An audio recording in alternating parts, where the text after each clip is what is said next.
Hi friends, అందరు ఎలా ఉన్నారండి? Welcome back my channel Lakshmi Venky అండి. అందరు ఎలా ఉన్నారో నేనైతే బాగున్నానండి. ఎవరైనా నా ఛానల్లో చూస్తున్న వాళ్ళైతే ప్లీజ్ సబ్స్క్రైబ్ చేసుకోండి, షేర్ చేయండి, లైక్ చేయండి, కామెంట్ చేయండి. ఇది వచ్చేసి అమావాస్య రోజు వీడియో అండి. 27వ తేదీ మంగళవారం అమావాస్య వచ్చింది కదండి. ఆ రోజు ఎంత మంచి రోజో తెలుసు కదా, మంగళవారం అమావాస్య రావడము అస్సలు చాలా మంచి రోజు. ఆ రోజైతే నేను ఇంట్లో ఇలా పూజ చేసుకున్నానండి. మందారం పూలతో నేను మందారం పూలు దేవుని పటాలకు పెట్టి మరియు గుడికి కూడా వెళ్ళించానండి. ఆంజనేయ స్వామి గుడికి, శివాలయం వెళ్ళి నవగ్రహాలు ప్రదక్షిణ చేసి ఇచ్చానండి. 108 చూడండి, హారతి ఇస్తున్నాను. మీరు ఎలా చేసుకున్నారంటే అమావాస్య రోజు చాలామంది అమావాస్య రోజు దీపారాధన చేసుకోరు, ఇంకా అసలు ఇల్లు క్లీన్ కూడా చేసుకోరండి. అమావాస్య రోజు మంచిది కాదంటారు, కానీ అమావాస్య చాలా మంచిదండి. అమావాస్య మంచిదంటే పెద్దల అమావాస్య మనకు మంచిది కాదండి. మిగతా అమావాస్యలన్నీ చాలా మంచి రోజులండి.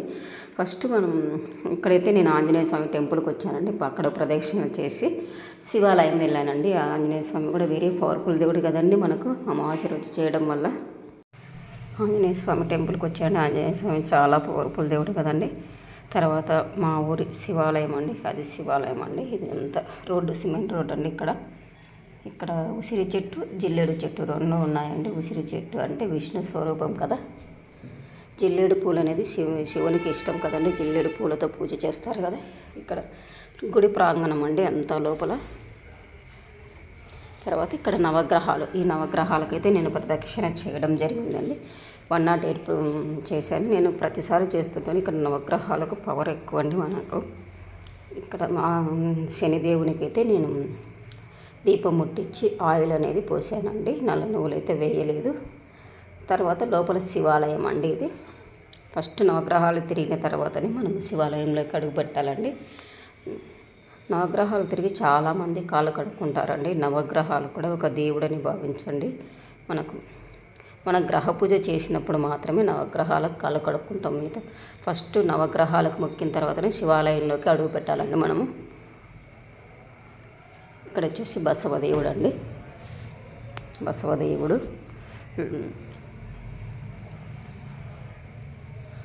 మీరు అమావాస్య ఎలా చేసుకుంటారనేది నాకు కామెంట్లో చేయండి. అమావాస్యకి అయితే ఇంట్లో ఖచ్చితంగా దీపం అనేది వెలిగించాలి. ఇక్కడ కుమారస్వామి ఇటువైపు అటువైపు వినాయక స్వామి, కుమారస్వామి ఉన్నారండి. లోపల శివుడు, పార్వతీ అమ్మవారు ఉన్నారండి. ఇక్కడ శివలింగం అండి. ఇది ఇక్కడ దేవుడు శివలింగం. మేమైతే దీపం ముట్టించామండి శివలింగానికి, అమ్మవారికి. అమావాస్య కదని వచ్చి ముట్టించేసి వెళ్ళానండి. ఉదయం 7కే వచ్చేసాం మేము. ఇక్కడ అమ్మవారు, ఇక్కడ 5 ఒత్తులతో దీపం వెలిగిస్తున్నాను చూడండి. 6 మేము వచ్చేసరికి కొండెక్క ఎవరో వెలిగించిపోయారు. తర్వాత మేము వెలిగించామండి దాన్ని, దీపం ఒత్తులు వేసి. ఇంకా ఈ అమావాస్య అనేది చాలా పవర్ఫుల్. ఈ అమావాస్యకు కొంతమంది ఆంజనేయ స్వామి కొమ్మ చెరువు ఆంజనేయ స్వామికి వెళ్ళి నిద్ర చేస్తారండి. అక్కడ నిద్ర చేయడం వల్ల కూడా చాలా మంచిది. అమావాస్య రోజు ఉపవాసం ఉండడం మంచిది. ఏంటంటే నాకు ఓపిక లేక నేను ఉండలేకపోయానండి.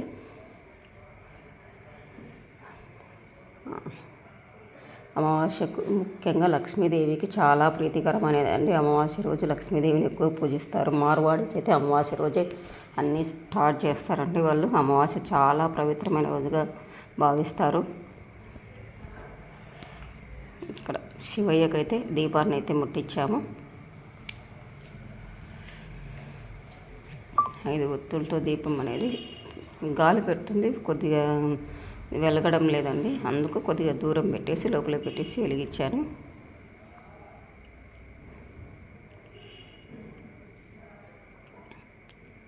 అమ్మవారికి, అయ్యవారికి పూజ చేసుకొని శివయ్యను మంచి జరగాలని కోరుకున్నానండి. నా వీడియోని అయితే పూర్తి వరకు చూడండి, అప్పుడే మీకు అర్థమవుతుంది క్లారిటీగా అనేది. ఇక్కడ శివయ్య అండి. ఒక దీపం వెలిగించలేదు, వెలిగిస్తున్నాను. అక్కడ అమ్మవారు.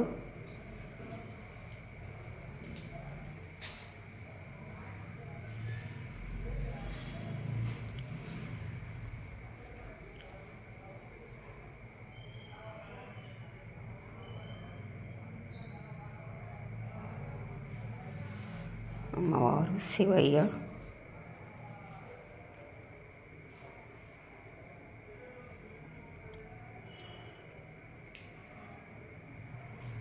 మనకు శివయ్యను నమ్ముకుంటే అంతా మంచి జరుగుతుందండి. తర్వాత గంట కొట్టేసి దేవునికైతే నేను మొక్కడం జరిగిందండి. శివయ్యకైతే గంట నాదాన్ని వినిపించానండి. మంచి జరగాలని మొక్కుకున్నాను. మన జీవితంలో ఏ కష్టం వచ్చినా ఆ శివయ్యను నమ్ముకుంటే ఆ శివయ్య మనకు తోడు ఉంటాడండి. అనుక్షణం ఓం నమ శివాయ మంత్రంతో ఉండండి. ఏ పనిలో ఉన్నా ఎట్లో ఉన్నా మీరు ఒక మంత్రంతో ఓం నమ శివాయ అనే మంత్రంతో మన అడుగు అనేది ముందుకు సాగాలి. అప్పుడే మనకు విజయం వస్తుంది. ఓం నమ శివాయ.